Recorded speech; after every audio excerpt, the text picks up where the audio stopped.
Hello everyone, myself Divya. I am from Government Polytechnic, Palansipura. Today I would like to discuss about experiment number 2, that is placked grooved joint. It is also called as SIM joint. Okay, this is the third session. Okay, this is about types of SIMs. A variety of SIMs are used to connect pieces of sheet metal in construction or auto body creations or fine art sculpture. It means there are variety of SIMs used to connect pieces of sheet metal. ಅಂತಾನೆ ನಾವು sheet metal pieces ನ connect ಮಾಡ್ಲಿಕ್ಕೆ different types of seams ನ use ಮಾಡ್ತಾ ಇದೀವಿ depending on the applications. Okay, if you are using in construction or any other applications means auto body creations we are using different types of seams. ಅಂತಂದ್ರೆ application ಎಲ್ಲಿ use ಮಾಡ್ತೀವಿ ಅನ್ನೋದ್ರ ಮೇಲೆ ನಾವು ಯಾವ ಸಿಮ್ಸ್ ನ ಯೂಸ್ ಮಾಡಬೇಕು ಅನ್ನೋದು ಕೂಡ ಡಿಪೆಂಡ್ ಆಗಿರುತ್ತೆ. Okay, sheet metal work is carried out only on metal sheets which are rolled. ಅಂತಂದ್ರೆ ನಾವು ಶೀಟ್ ಮೆಟಲ್ ವರ್ಕ್ ನ ಯಾವ ಶೀಟ್ ಮೆಟಲ್ ನ ಯೂಸ್ ಮಾಡಿ ಕ್ಯಾರಿ ಮಾಡ್ತೀವಿ ಅಂತಂದ್ರೆ ಯಾವ ಶೀಟ್ ಮೆಟಲ್ ಗೆ ರೋಲಿಂಗ್ ಆಪರೇಷನ್ ನ ಕ್ಯಾರಿ ಮಾಡಿರ್ತಾರೆ. That metal is only used for sheet metal work. ಏನು ರೋಲಿಂಗ್ ಅಂತ ಅಂದ್ರೆ ರೋಲ್ಡ್ ಅಂತ ಅಂದ್ರೆ ಏನು sheet metal? Rolling is A process of passing metal stock through the one or more rolls in order to reduce the thickness or in order to make the uniform thickness in order to provide the some desired mechanical properties we are performing the rolling operations. ಏನು rolled sheets ಅಂದ್ರೆ ಏನು ಅಂದ್ರೆ ಆ ಶೀಟಿಗೆ operation rolling operation carry ಮಾಡ್ತಿದ್ದಾರೆ. ಏನಕ್ಕೆ ಮಾಡ್ಬೇಕು rolling operation ಅಂತಂದ್ರೆ in order to reduce the thickness ಅಂತಂದ್ರೆ ಮೆಟಲ್ದು ಥಿಕ್ನೆಸ್ ನ ರೆಡ್ಯೂಸ್ ಮಾಡ್ಲಿಕ್ಕೆ ಅಥವಾ in order to maintain the uniformity of sheet. ಈಗ ನಾವು ಯೂಸ್ ಮಾಡ್ತಿರುವಂತ ಶೀಟ್ ಯೂನಿಫಾರ್ಮ್ ಆಗಿರ್ಬೇಕು ಥಿಕ್ನೆಸ್. ಅಂದ್ರೆ ಒಂದ್ ಕಡೆ ಥಿಕ್ನೆಸ್ ಜಾಸ್ತಿ ಇರೋದು ಒಂದ್ ಕಡೆ ಥಿಕ್ನೆಸ್ ಕಡಿಮೆ ಇರೋದು ಆತರ ಇರಬಾರ್ದು. ಈ ಯೂಸ್ ಮಾಡುವಂತ ಶೀಟ್ ಯೂನಿಫಾರ್ಮಿಟಿ ಮೇಂಟೈನ್ ಆಗಿರ್ಬೇಕು. ಓಕೆ, ಅಥವಾ in order to give some mechanical properties. ಈಗ ಮೆಕ್ಯಾನಿಕಲ್ ಪ್ರಾಪರ್ಟಿನಲ್ಲಿ ಏನಿರ್ಬೋದು ಡಕ್ಟಿಲಿಟಿ, ಮಾಲಿಬಿಲಿಟಿ, ಇದೆಲ್ಲ ಮೆಕ್ಯಾನಿಕಲ್ ಪ್ರಾಪರ್ಟೀಸ್. ಈ ನಾವು ರೋಲಿಂಗ್ ಆಪರೇಷನ್ ಮಾಡೋದ್ರಿಂದ ಆ ಮೆಟಲ್ ಅಲ್ಲಿ ಸಮ್ ಮೆಕ್ಯಾನಿಕಲ್ ಪ್ರಾಪರ್ಟೀಸ್ ನ ನಾವು ಇಂಪ್ರೂವ್ ಮಾಡ್ದಂಗ ಆಗುತ್ತೆ. ಓಕೆ, ಇದನ್ನೆಲ್ಲದನ್ನು ಮಾಡಿರುವಂತ ಒಂದು ಮೆಟಲ್ ಶೀಟ್ಸ್ ನ we are used for sheet metal work. Okay, next aluminium sheets are most commonly used in sheet metal work. ಸಾಮಾನ್ಯವಾಗಿ ನಾವು ಜಾಸ್ತಿ ಯಾವ ಶೀಟ್ ಅನ್ನ ಯೂಸ್ ಮಾಡ್ತಿದೀವಿ ಶೀಟ್ ಮೆಟಲ್ ವರ್ಕ್ ಅಲ್ಲಿ ಅಂದ್ರೆ ಅಲ್ಯೂಮಿನಿಯಂ ಶೀಟ್ ಅನ್ನ ಯೂಸ್ ಮಾಡ್ತೀವಿ. ಯಾಕೆ ಅಲ್ಯೂಮಿನಿಯಂ ಶೀಟ್ ಅನ್ನ ಯೂಸ್ ಮಾಡ್ತೀವಿ ಅಂತಂದ್ರೆ it is light in weight. ನಮಗೆ ಗೊತ್ತಿರಾಗ ಅಲ್ಯೂಮಿನಿಯಂ ಏನಿರುತ್ತೆ ವೆಯ್ಟ್ ಕಡಿಮೆ ಇರುತ್ತೆ. ಅದಕ್ಕೆ ನಾವು ಎಲ್ಲಿ ಯೂಸ್ ಮಾಡ್ತೀವಿ ಅಲ್ಯೂಮಿನಿಯಂ ಶೀಟ್ಸ್ ಅಂತಂದ್ರೆ it is used for making house hold utensils. House hold ಅಲ್ಲಿ ಅಂದ್ರೆ ಮನೇಲಿ ಯೂಸ್ ಮಾಡುವಂತ ಯುಟೆನ್ಸಿಲ್ಸ್ ಏನಿದೆ ಅದೆಲ್ಲದನ್ನು ಯಾವ್ದ್ರಿಂದ ಮಾಡಿರ್ತೀವಿ ನಾವು ಇಲ್ಲಿ ಅಂತ ಅಂದ್ರೆ ಅಲ್ಯೂಮಿನಿಯಂ ಶೀಟ್ ಇಂದ ಮಾಡಿರ್ತೀವಿ. ಯಾಕೆ ಅಲ್ಯೂಮಿನಿಯಂ ಶೀಟ್ ಅಲ್ಲಿ ಮಾಡಿರ್ತಾರೆ ಅಂದ್ರೆ it is having one property that is light in weight. Aluminium ಏನಿರುತ್ತೆ ವೆಯ್ಟ್ ಕಡಿಮೆ ಇರುತ್ತೆ. ಅದಕ್ಕೋಸ್ಕರ ನಾವ್ ಇದನ್ನ ಹೌಸ್ ಹೋಲ್ಡ್ ಯುಟೆನ್ಸಿಲ್ಸ್ ನ ಮಾಡ್ಲಿಕ್ಕೆ ಯೂಸ್ ಮಾಡ್ತಿದ್ದಾರೆ. Okay, then tin sheets are most commonly used for food container. Food container use ಮಾಡುವಂತ ಶೀಟ್ಸ್ ಯಾವ್ದಾಗಿರುತ್ತೆ ಅಂದ್ರೆ ಟಿನ್ ಶೀಟ್ಸ್ ಆಗಿರುತ್ತೆ. ಯಾಕೆ ನಾವು ಟಿನ್ ಶೀಟ್ಸ್ ನ ಯೂಸ್ ಮಾಡ್ತಿದೀವಿ ಫುಡ್ ಕಂಟೈನರ್ ಅಂದ್ರೆ it is having some property like durability and resistance to corrosion. ಈಗ ಟಿನ್ ಏನ್ ಪ್ರಾಪರ್ಟಿ ಇದೆ ಅಂತ ಅಂದ್ರೆ ಹೈ ಡ್ಯೂರಬಿಲಿಟಿ ಇರುತ್ತೆ ಮತ್ತೆ ರೆಸಿಸ್ಟೆನ್ಸ್ ಟು ಕರೋಷನ್ ಅಂದ್ರೆ ಈಸಿಯಾಗಿ ರೆಸ್ಟ್ ಹಿಡಿಯಲ್ಲ. Okay, and it retain the food taste. ನಾವು ಫುಡ್ ಕಂಟೈನರ್ ನಾವು ಟಿನ್ ನ ಯೂಸ್ ಮಾಡೋದ್ರಿಂದ ಆ ಟೇಸ್ಟ್ ಕೂಡ ಯಾವುದೇ ರೀತಿಯಾದ ಚೇಂಜಸ್ ಆಗಲ್ಲ. Okay, that is the another factor we are using tin sheets for food container. Okay, ಇಲ್ಲಿ ಏನ್ ಹೇಳಿದೀನಿ ನಾನು ಅಂತಂದ್ರೆ first we are using different types of seams depending on the applications. Application ಮೇಲೆ ನಾವು ಯಾವ ಟೈಪ್ಸ್ ಆಫ್ ಸಿಮ್ ನ use ಮಾಡ್ಬೇಕು ಅಂತ ಡಿಸೈಡ್ ಮಾಡ್ಕೋತೀವಿ. ಅಂತ ಈಗ ಕನ್ಸ್ಟ್ರಕ್ಷನ್ ವರ್ಕ್ ಅಲ್ಲಿ ಕೆಲವೊಂದು ಸಿಮ್ ನ ಯೂಸ್ ಮಾಡ್ತೀವಿ. ಅಂದ್ರೆ ರೂಫಿಂಗ್ ಮಾಡ್ಲಿಕ್ಕೆ ಏನ್ ಮಾಡ್ತೀವಿ ಸ್ಟ್ಯಾಂಡಿಂಗ್ ಸಿಮ್ ನ ಯೂಸ್ ಮಾಡ್ತೀವಿ. ಆಟೋ ಬಾಡಿ ಕ್ರಿಯೇಷನ್ ಗೆ we are using different types of Sims.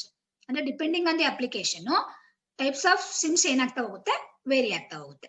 Okay, ಮತ್ತೆ ನಾವು ಶೀಟ್ ಮೆಟಲ್ ನೇ ವರ್ಕ್ ಮಾಡ್ಲಿಕ್ಕೆ ಯೂಸ್ ಮಾಡುವಂತ ಮೆಟಲ್ ಶೀಟ್ಸ್ ಗೆ ರೋಲಿಂಗ್ ಆಪರೇಷನ್ ಕ್ಯಾರಿ ಮಾಡಿರ್ಬೇಕು. ರೋಲಿಂಗ್ ಅಂತ ಅಂದ್ರೆ ಏನು ಅಂದ್ರೆ ಈಗ ಮೆಟಲ್ ಸ್ಟಾಕ್ ಅನ್ನ passing through the one or more rolls ಅಂದ್ರೆ ಎರಡು ರೋಲ್ಸ್ ಮಧ್ಯೆ ನಾವು ಶೀಟ್ ಮೆಟಲ್ ನ ಪಾಸ್ ಮಾಡಬೇಕು.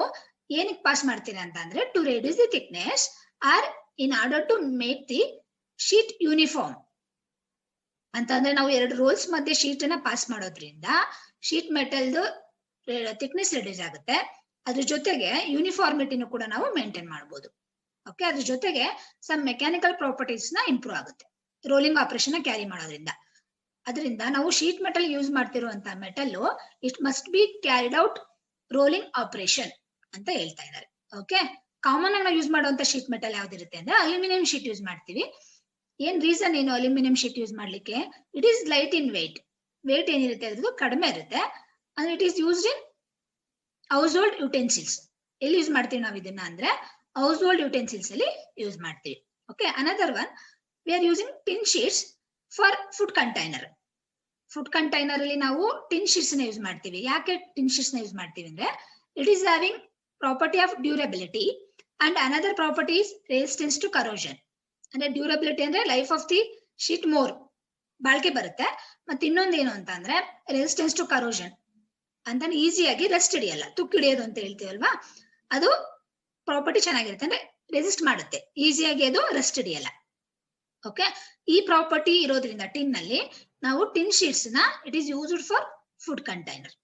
Okay, next in types of seam, first type is lap seam.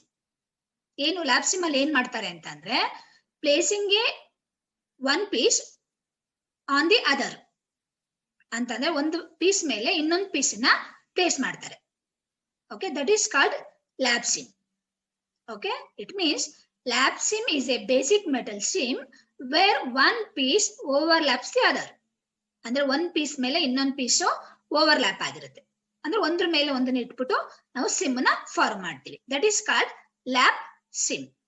ಎಲ್ಲಿ ಯೂಸ್ ಮಾಡ್ತೀವಿ ನಾವು ಇದನ್ನ ಅಂತಂದ್ರೆ in order to connect two ends to make a cylinder. ಅಂದ್ರೆ ಈಗ ನಾವು ಸಿಲಿಂಡರ್ ನ ಮಾಡ್ಬೇಕು ಅಂತಂದ್ರೆ ಒಂದ್ ಪೀಸ್ ಇಂದ ಪಾಸಿಬಲ್ ಇಲ್ಲ, ಹೌದಲ್ವಾ? ಅಂದ್ರೆ it is a joining of 2 or more piece.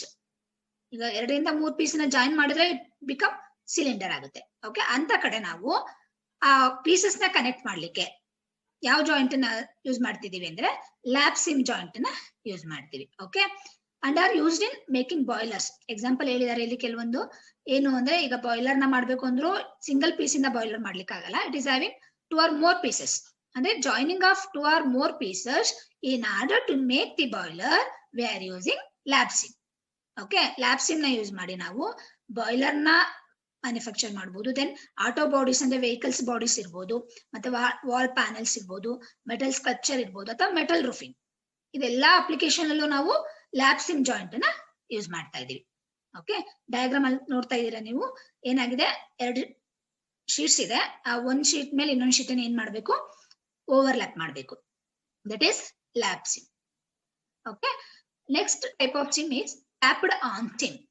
It is also called as circular lap sim. ಇದನ್ನ ಏನಂತ ಕರಿತೀವಿ, ಇನ್ನೊಂದು ಹೆಸರು ಅಂದ್ರೆ ಸರ್ಕ್ಯುಲರ್ ಲ್ಯಾಪ್ ಸಿಮ್ ಅಂತಾನು ಕರಿತೀವಿ. ಇದು ಹೆಂಗೆ ಕ್ರಿಯೇಟ್ ಮಾಡ್ತೀವಿ ನಾವು ಟ್ಯಾಪ್ಡ್ ಆನ್ ಸಿಮ್ ಅನ್ನ ಅಂತಂದ್ರೆ created by lying a flat round piece of metal over a smaller rounded piece such as the base of a cylinder. ಅಂತಂದ್ರೆ ನಾವು ಹೆಂಗೆ ಟ್ಯಾಪ್ಡ್ ಆನ್ ಸಿಮ್ ನ ಕ್ರಿಯೇಟ್ ಮಾಡ್ಬೇಕು ಅಂದ್ರೆ flat round piece of metal ನ ಇನ್ನೊಂದು ಸ್ಮಾಲರ್ ರೌಂಡ್ ಪೀಸ್ ಮೇಲೆ ಇಟ್ಬಿಟ್ಟು ನಾವೇನ್ ಮಾಡ್ತೀವಿ, ಕ್ಯಾಪ್ಡ್ ಆನ್ ಸಿಮ್ ನ ಜಾಯಿಂಟ್ ಅನ್ನ ಕ್ರಿಯೇಟ್ ಮಾಡ್ತೀವಿ. ಯಾವ ತರ ಅಂತಂದ್ರೆ ಬೇಸ್ ಆಫ್ ಎ ಸಿಲಿಂಡರ್.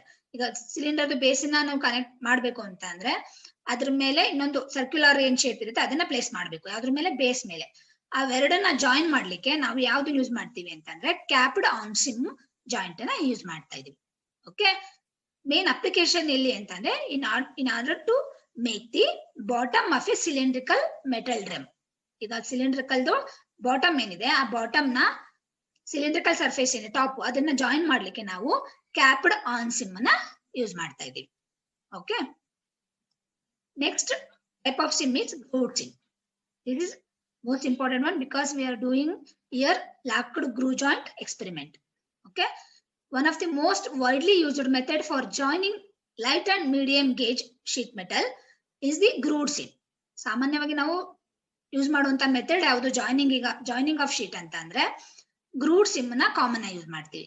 ಏನ್ ಮಾಡ್ತಾರೆ ಗ್ರೂವ್ಡ್ ಸಿಮ್ ಅಲ್ಲಿ ಅಂತ ಅಂದ್ರೆ A sim in which the edges of two metal sheets are bent approximately 180 degree. ಈಗ ಎರಡು ಶೀಟ್ ಇದೆ, ಎರಡು ಶೀಟ್ ನೀವು ಜಾಯಿನ್ ಮಾಡಬೇಕು by using seem joint.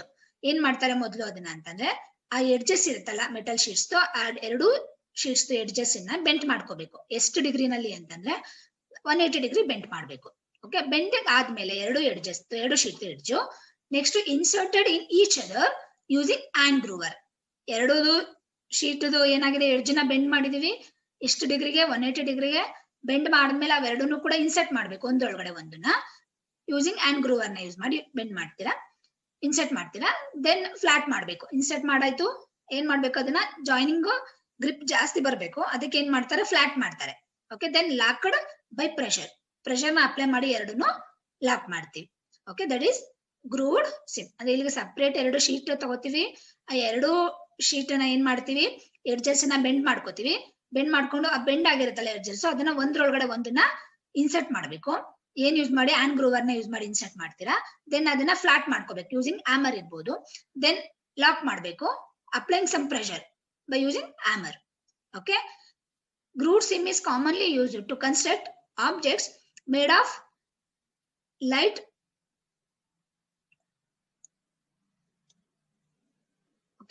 grooved sim is commonly used to construct objects made of light sheet metal such as air ducts. Common ಆಗಿ ನಾವು ಗ್ರೂವ್ಡ್ sim ಅನ್ನು ಎಲ್ಲಿ ಯೂಸ್ ಮಾಡ್ತೀವಿ ಅಂದ್ರೆ in air ducts. Air ducts ಅಲ್ಲಿ ducts ಅಂತ ಅಂದ್ರೆ ಏನು ಅಂದ್ರೆ it is A passage used in air conditioning. ಅಂದ್ರೆ ಸಮ್ ಪ್ಯಾಸೇಜ್ ನ ಪ್ರೊವೈಡ್ ಮಾಡಿರ್ತಾರೆ ಏರ್ ಕಂಡೀಷನಿಂಗ್ ಅಲ್ಲಿ.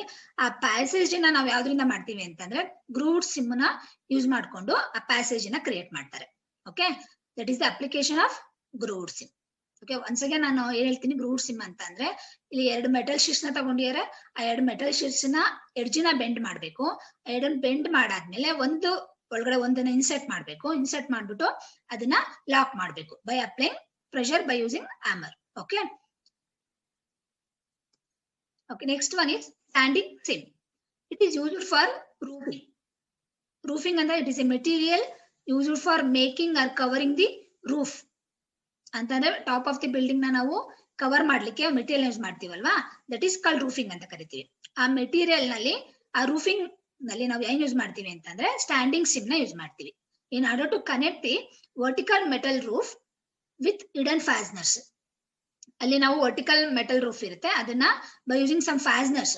ಫ್ಯಾಸ್ನರ್ಸ್ ಅಂದ್ರೆ ಏನು ಅಂತಾರೆ it is used to join the two or more metals. ಅಂತಂದ್ರೆ ಈಗ ಎರಡು ಮತ್ತೆ ಮೂರು ಶೀಟ್ಸ್ ಪಾರ್ಟ್ಸ್ ಇರುತ್ತೆ, ಅದನ್ನ ಜಾಯಿನ್ ಮಾಡ್ಲಿಕ್ಕೆ ಈಗ ಫ್ಯಾಸ್ನರ್ಸ್, ಬೋಲ್ಟ್, ನಟ್ಸ್ ಅದೆಲ್ಲ ಯೂಸ್ ಮಾಡ್ತೀವಲ್ವಾ, that those are the fasteners. ಆ ಫ್ಯಾಸ್ನರ್ಸ್ ನ ಯೂಸ್ ಮಾಡಿ ನಾವು ವರ್ಟಿಕಲ್ ಮೆಟಲ್ ರೂಫ್ ಪ್ಯಾನಲ್ ನ ಕನೆಕ್ಟ್ ಮಾಡ್ತೀವಿ. ಓಕೆ, ಅಲ್ಲಿ ನಾವು ಸ್ಟ್ಯಾಂಡಿಂಗ್ ಸಿಮ್ ನ ಯೂಸ್ ಮಾಡ್ತಾ ಇದ್ದೀವಿ. ಓಕೆ, ಮತ್ತೆ ಏನು ಅಪ್ಲಿಕೇಶನ್ ಎಲ್ಲಿ ಯೂಸ್ ಮಾಡ್ತೀವಿ ಸ್ಟ್ಯಾಂಡಿಂಗ್ ಸಿಮ್ ನ ಅಂತಂದ್ರೆ in order to make the roofing on residential homes. ಈಗ ಜನರಲ್ ಆಗಿ ನಾವು ಮನೆಗಳಲ್ಲಿ ರೂಫಿಂಗ್ ಮಾಡ್ಲಿಕ್ಕೆ ಏನ್ ಯೂಸ್ ಮಾಡ್ತೀವಿ ನಾವು ಅಂತಂದ್ರೆ ಸ್ಟ್ಯಾಂಡಿಂಗ್ ಸಿಮ್ ನ ಯೂಸ್ ಮಾಡಿ ನಾವು ರೂಫಿಂಗ್ ನ ಕನ್ಸ್ಟ್ರಕ್ಟ್ ಮಾಡ್ತಾ ಇದೀವಿ. Okay, okay, this is about experiment number 2, locked grooved joint. Aim of this experiment is to make a locked grooved joint as the given dimension. ಈಗ ನಮ್ಗೆ ಡಯಾಗ್ರಾಮ್ ಕೊಟ್ಟಿರ್ತಾರೆ, ಆ ಸ್ಕೆಚ್ ಪ್ರಕಾರ ನಾವು ಏನ್ ಮಾಡ್ಬೇಕು ಲಾಕ್ಡ್ ಗ್ರೂವ್ಡ್ ಜಾಯಿಂಟ್ ನ ಮಾಡ್ಬೇಕಾಗುತ್ತೆ. ಓಕೆ, ಇಲ್ಲಿ ಆಲ್ ಡೈಮೆನ್ಷನ್ಸ್ ಆರ್ ಇನ್ ಎಂಎಂ ಅಂತ ಇದೆ. ಅಂದ್ರೆ ಎಲ್ಲಾ ಡೈಮೆನ್ಷನ್ ನಾವು ಏನ್ ತಗೊಂಡಿದೀವಿ ಇಲ್ಲಿ ಅದೆಲ್ಲ ಎಂಎಂ ಅಲ್ಲಿ ಇರುತ್ತೆ. ಎಂಎಂ ಅಂತಂದ್ರೆ ಮಿಲಿ ಮೀಟರ್ ಅಲ್ಲಿ ಇರುತ್ತೆ. Okay, next materials required. ಈ ಜಾಬ್ ನ ಕಂಪ್ಲೀಟ್ ಮಾಡ್ಲಿಕ್ಕೆ ನಮ್ಗೆ ಯಾವ ಮೆಟೀರಿಯಲ್ ಬೇಕು ಅಂತಂದ್ರೆ GA sheet of size 140 into 100 mm of 26 SWG. Already ನಾನು ನಿಮ್ಗೆ ಹೇಳಿದೀನಿ GA ಅಂತಂದ್ರೆ galvanised iron sheet, SWG stands for standard wire gauge. ಏನ್ ರಾ ಮೆಟೀರಿಯಲ್ ತಗೋಬೇಕು ನಾವಿಲ್ಲಿ ಅಂತಂದ್ರೆ 140 ಮತ್ತೆ ಇಂಟು 100 mm ಡೈಮೆನ್ಷನ್ ಇರುವಂತ ಶೀಟ್ ನ ತಗೋಬೇಕಾಗುತ್ತೆ. Okay, tools required. ಯಾವ್ದೆಲ್ಲ ಟೂಲ್ಸ್ ಬೇಕು ನಮ್ಗೆ ಈ ಜಾಬ್ ನ ಕಂಪ್ಲೀಟ್ ಮಾಡ್ಲಿಕ್ಕೆ? ಸ್ಟೀಲ್ ರೂಲು ಏನಕ್ಕೆ ಯೂಸ್ ಮಾಡ್ತೀವಿ? In order to mark the straight line. Okay, next one mallet. Mallet ಏನಕ್ಕೆ ಯೂಸ್ ಮಾಡ್ತೀವಿ? To flatten the sheet. Okay, scriber ಏನಕ್ಕೆ ಯೂಸ್ ಮಾಡ್ತೀವಿ? To mark the lines on the sheet. Okay, snips ಏನಕ್ಕೆ use ಮಾಡ್ತೀವಿ? For cutting purpose. Okay, try square in order to check the squareness and flatness of the surface. Okay, then anvil ಏನಕ್ಕೆ use ಮಾಡ್ತಿದೀವಿ ಇಲ್ಲಿ? To supporting the work piece. Then hand groover ಏನಕ್ಕೆ use ಮಾಡ್ತೀವಿ? To insert the metals. Okay, these are the tools required in locked grooved joint. Okay, next list of operations. ಏನ್ list of operations ಯಾವ್ದೆಲ್ಲ ಮಾಡ್ತೀವಿ? First ನಾವು sheet metal ಮಾಡೋ operation ಏನು? Laying out and marking ಮಾಡ್ಕೋತೀವಿ sheet metal ಮೇಲೆ.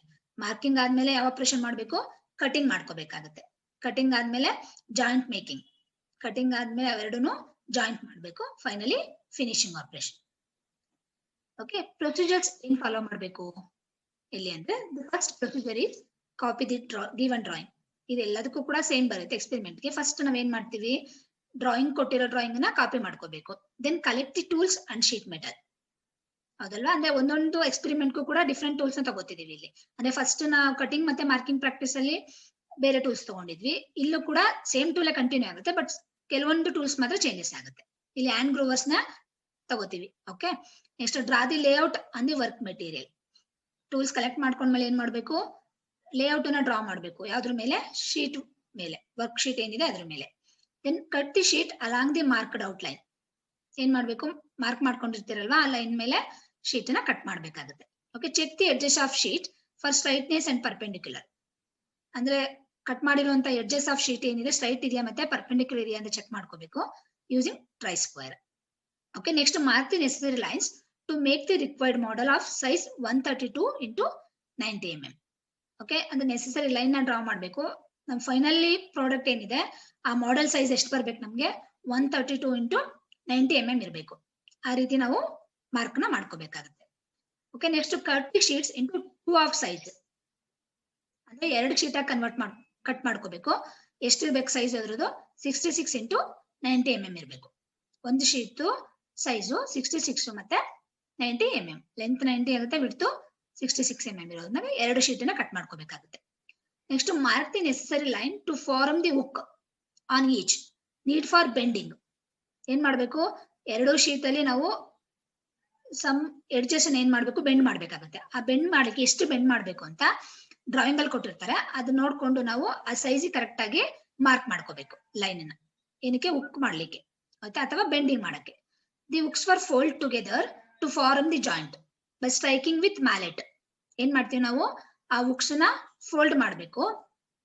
ಏನಕ್ಕೆ hooks ಬೇಕು ನಾವು ಅಂದ್ರೆ? ಟು ಫಾರ್ಮ್ ದಿ ಜಾಯಿಂಟ್ ಅನ್ನ ಮಾಡ್ಲಿಕ್ಕೆ. By striking with mallet. ಯಾವ್ದನ್ನ ಯೂಸ್ ಮಾಡ್ತೀವಿ ನಾವಿಲ್ಲಿ ಅಂತ ಅಂದ್ರೆ ಮ್ಯಾಲೆಟ್ ನ ಯೂಸ್ ಮಾಡಿ ಏನ್ ಮಾಡ್ತೀವಿ? ಅದನ್ನ ಬೆಂಡ್ ನ ಫಾರ್ಮ್ ಮಾಡ್ತೀವಿ. Okay, next lock the joint with the help of hand groover. ಏನಾಯ್ತು? 2 ಶೀಟ್ಸ್ ಏನಿದೆ ಎಡ್ಜಸ್ ನ ನಾವು ಬೆಂಡ್ ಮಾಡಿದೀವಿ ಬೈ ಯೂಸಿಂಗ್ ಮ್ಯಾಲೆಟ್ ನ ಯೂಸ್ ಮಾಡಿ. ನೆಕ್ಸ್ಟ್ ಏನ್ ಮಾಡ್ಬೇಕು? ಅವೆರಡು ಹುಕ್ ಏನ್ ಬಂದಿರುತ್ತೆ ಬೆಂಡ್ ಆಗಿರುತ್ತೆ ಅವೆರಡು ನಾವು ಲಾಕ್ ಮಾಡ್ಬೇಕು with the help of hand groover and finish the model. ನಾವು ಎರಡನ್ನ ಜಾಯಿನ್ ಮಾಡಾದ್ಮೇಲೆ ಮಾಡೆಲ್ ಫಿನಿಶ್ ಆಗುತ್ತೆ. ಮತ್ತೆ ಫಿನಿಶ್ ಆದ್ಮೇಲೆ ಏನ್ ಮಾಡ್ಬೇಕು ಅಂತಂದ್ರೆ ಚೆಕ್ ಆಲ್ ದಿ ಡೈಮೆನ್ಷನ್ಸ್. ಏನ್ ಮಾಡ್ಬೇಕು? ಡ್ರಾಯಿಂಗ್ ಕೊಟ್ಟಿರ್ತಾರಲ್ವಾ ಅದ್ರ ಪ್ರಕಾರ ನಾವು ಮಾಡಿರುವಂತ ಮಾಡೆಲ್ ಡೈಮೆನ್ಷನ್ ಸರಿ ಇದೆಯಾ ಅಂತ by using some measuring tool ಏನ್ ಮಾಡ್ಬೇಕು? ನಾವು ಡೈಮೆನ್ಷನ್ ನ ಚೆಕ್ ಮಾಡಬೇಕಾಗುತ್ತೆ. Okay, next one video is there that is related to locked grooved joint. Okay,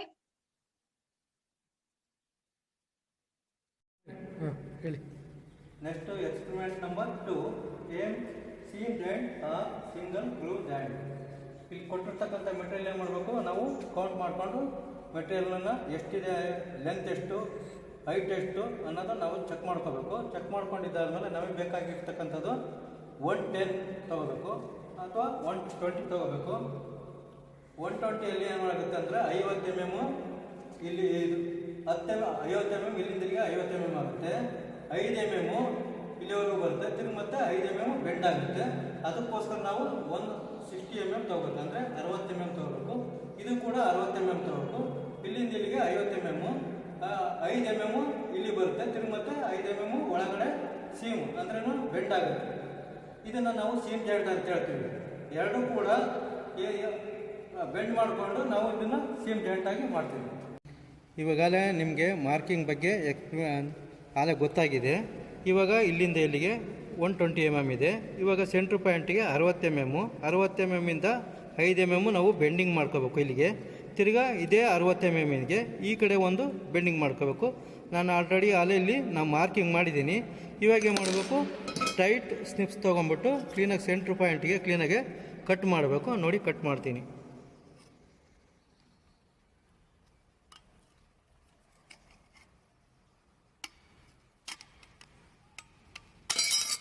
ಇವಾಗ 2 ಪೀಸ್ ಕಟ್ ಮಾಡಿದ್ದೀನಿ ಆಲ್ರೆಡಿ. ಈಗ ಏನು ಮಾಡಬೇಕು, 5 mm ಇಲ್ಲಿ ಅಲ್ಲೇ ಮಾರ್ಕ್ ಮಾಡಿದ್ದೀನಲ್ಲ, ಈ ಮಾರ್ಕಿಗೆ ಕರೆಕ್ಟಾಗಿ ನಾವೇನು ಮಾಡಬೇಕು, ಒಂದು ಸಲ ಬೆಂಡ್ ಮಾಡಬೇಕಾಗತ್ತೆ. ಇವಾಗ ಬೆಂಡ್ ಮಾಡೋಣ ಫಸ್ಟು. ಇಲ್ಲ ಅಂತಂದರೆ ಇಲ್ಲಿ ನೋಡ್ರಿ, ಇಲ್ಲಿ ಈ ಥರ ಆದ್ರೂ ಇಟ್ಕೊಂಡು ಬೆಂಡ್ ಮಾಡ್ಬೋದು. ಇಲ್ಲೇ ಇಲ್ಲ ಈ ಆದ್ರೂ ಹಿಂಗೆ ಇಟ್ಕೊಂಡು ಕ್ಲೀನಾಗೆ ನಾವು ಬೆಂಡ್ ಮಾಡ್ಕೋಬೋದು. ನೋಡಿರಿ ಇಲ್ಲಿ ಕರೆಕ್ಟಾಗಿ ಕಾಣ್ತಾ ಇದೆ ಆಲ್ರೆಡಿ. ಈ ಥರ ಕರೆಕ್ಟಾಗಿ ಈ ಮಾರ್ಕಿಂಗ್ ಕರೆಕ್ಟಾಗಿ ಏನು ಮಾಡಬೇಕು, ನಾವು ಲೆವೆಲಾಗೆ ಎಡ್ಜ್ ಇದೆಯಲ್ಲ, ಈ ಎಡ್ಜಿ ಕರೆಕ್ಟಾಗಿ ನಾವೇ ಮಾಡಬೇಕು, ಮಾರ್ಕಿಂಗ್ ಇಟ್ಕೋಬೇಕು. ಇಟ್ಕೊಂಡ್ಬಿಟ್ಟು ಏನು ಮಾಡಬೇಕು, ಹಿಂಗೆ ಬೆಂಡ್ ಮಾಡ್ಕೋಬೇಕಾಗುತ್ತೆ.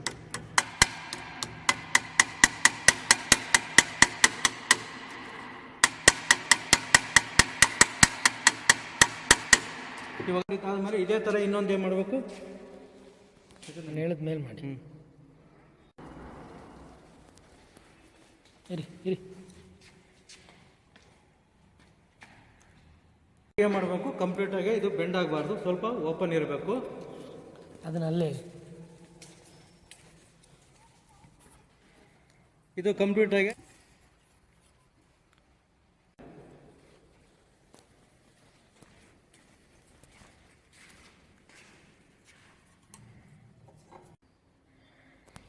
ಅಷ್ಟೇನಾ? This is about MCQs related to this session. MCQ means multiple choice question. First question is steel rule. Is it marking instrument or precision instrument, checking instrument, or a direct reading measuring instrument? Answer is D. Means steel rule, direct reading measuring instrument. Okay. Next question is steel rule is made of brass, zinc, hardened steel, cast iron. Steel ನ ಯಾವ material ಮಾಡಿರ್ತಾರೆ ಅಂತಂದ್ರೆ answer C, and it is made from hardened steel. Okay. Next question is which of the following instrument is used for checking flatness and squareness of a surface? ಅಂದ್ರೆ surface flatness ಮತ್ತೆ squareness ನ use ಮಾಡ್ಲಿಕ್ಕೆ ಯಾವ instrument ನ use ಮಾಡ್ತೀವಿ ಅಂತ. First is try square, vernier height gauge, slip gauge, bevel gauge. Okay, answer is A, that is try square. Try square ನ use ಮಾಡಿ ನಾವು ಸರ್ಫೇಸ್ ಫ್ಲಾಟ್ನೆಸ್ ಮತ್ತೆ ಸ್ಕ್ವೇರ್ನೆಸ್ ನ ಚೆಕ್ ಮಾಡ್ತೀವಿ. Okay, next question is which of the following is a direct measuring tool? ಇಲ್ಲಿ 4 options ಇದೆ. First option is try square, steel rule, straight edge and ring gauge. Answer is B, that is steel rule. Okay. Next question is tri square is used to check up an angle of 30 degree, 45 degree, 60 degree, 90 degree. Tri square ನ use ಮಾಡಿ ಯಾವ angle ನ check ಮಾಡ್ತೀವಿ ನಾವು ಇಲ್ಲಿ ಅಂದ್ರೆ answer is 90 degree. Okay. Answer is D. Okay, next question is the least count of vernier caliper is 0.05 mm, 0.02 mm, or 0.1 mm, or 0.01 mm. Answer is B, it is 0.02. Vernier caliper the least count of 0.02 mm. Okay, next which tool is used to measure the clearance between parts during assembly? ಅಂತಂದ್ರೆ ಈಗ assembly ಮಾಡ್ಬೇಕಾದ್ರೆ 2 parts ನ ಅದು clearance ನ check ಮಾಡ್ಲಿಕ್ಕೆ ಯಾವ tool ನ use ಮಾಡ್ತೀವಿ ಅಂತ ಕೇಳ್ತಿದ್ದಾರೆ. 4 ಆಪ್ಷನ್ ಯಾವ್ದು ಕೊಟ್ಟಿದ್ದಾರೆ? Vernier caliper, micrometer caliper, thickness gauge and sheet metal gauge. Answer C, ಅಂದ್ರೆ we are using thickness gauge to measure the clearance between the parts during assembly. Okay, next is wire gauge is used for measuring external dimensions, internal dimensions, thickness of sheet, pitch diameter. Answer is C. ಅಂತಂದ್ರೆ wire gauge ನ use ಮಾಡಿ ನಾವು thickness of sheet ನ measure ಮಾಡಬಹುದು. Okay, next question is which tool is used to mark a desired distance between 2 points? ಅಂದ್ರೆ ಯಾವ tool ನ use ಮಾಡಿ ನಾವು 2 ಪಾಯಿಂಟ್ ಮಧ್ಯೆ ಇರೋ ಡಿಸ್ಟೆನ್ಸ್ ನ ಮೆಜರ್ ಮಾಡ್ತೀವಿ ಅಂತಂದ್ರೆ try square, or vernier height gauge, or slip gauge, or divider. Okay, what is the answer? Answer D. It means divider is used to mark a desired distance between 2 points. Okay, next last question. Which tool is used to draw large circles or arc that are beyond the limit of the divider? ಅಂತಂದ್ರೆ divider ಗಿಂತ limit ಏನಿದೆ ಅದನ್ನ cross ಮಾಡಿದ್ರೆ ಯಾವ tool use ಮಾಡಿ ನಾವು circle ನ draw ಮಾಡ್ತೀವಿ ಅಥವಾ ಆರ್ಕ್ ನ ಡ್ರಾ ಮಾಡ್ತೀವಿ. Okay, is vernier caliper or micrometer caliper, thickness gauge or trammel point. Okay, answer is trammel point. That is D. Okay, thank you all. Our team moderator name Dr. Madhu BV sir, then subject expert Ganesh Kardi sir, then subject expert 2 Nagaraj sir, then content developer Divya DJ, then content developer Girishri, then content developer Manjunathesh, content developer Suhil Pasha. Okay, thank you all.